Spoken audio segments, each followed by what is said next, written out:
Didn't find it very challenging. Well, I shouldn't say that. It was, I guess, more challenging in when Hannah left, because she's our youngest child. I guess in the fact that the house was then empty. So that was a change. So took them there, dropped them off, and sort of got them somewhat settled. And then really they, I think first time they came home for both of them was the Thanksgiving weekend. That long weekend was the first time we saw them back. And communication was pretty much, be it email and the occasional phone call. So they made the transition fairly well. So there wasn't as though there was a lot of problem solving going on. So kind of slid into it and carried on. So. And both gone beyond that as well. I finished at the University of Guelph and Ron finished at McGill. So both had lived in residence. So I guess, we're familiar from it from that stage. Now, mind you, that being said, at that time, of course, it was girls' residence and guys' residence. So now they go into a co-ed residence. But I was a bit surprised, actually. I kind of thought the girls might be take a bit of getting used to that, because we have 3 daughters, so they had never shared a house or shared a bathroom really with other than their father. But that didn't seem to bother them at all. I thought it was a little strange, but anyway, I guess that's just me, my generation maybe. I didn't, and so I guess as far as what NSAC did in exactly, well, they sent the necessary information, of course, but above and beyond that. And whether, to be truthful, I don't know if I had expectations above and beyond that. So. Right.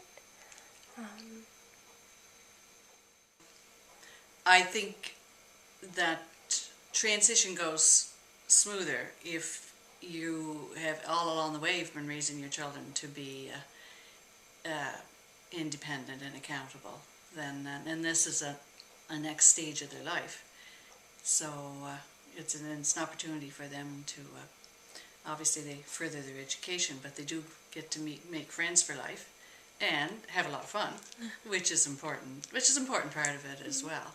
So I guess as far as the preparation piece, I think it's all part of how you raising your children.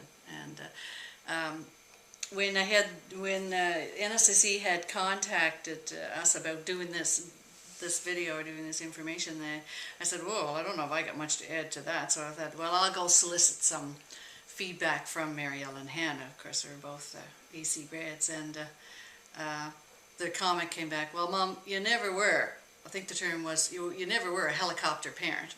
So don't pretend you were. so I guess maybe using that analogy, and in that, it's all a process.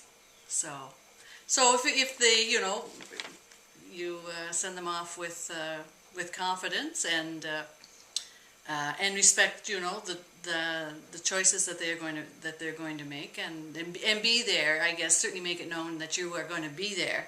If things don't perhaps work out, or there are some things go off the rails a bit, that you're only ever, I guess, a phone call away or a couple hours drive away, and I guess the only parting advice I given our girls when they went off to university was, you organize your time, because you've got lots of time to get that education, but you get lots of time to have fun, and so organize your life accordingly, and you're going to come out of it and think, wow, that was great, really enjoyed it. So that's great.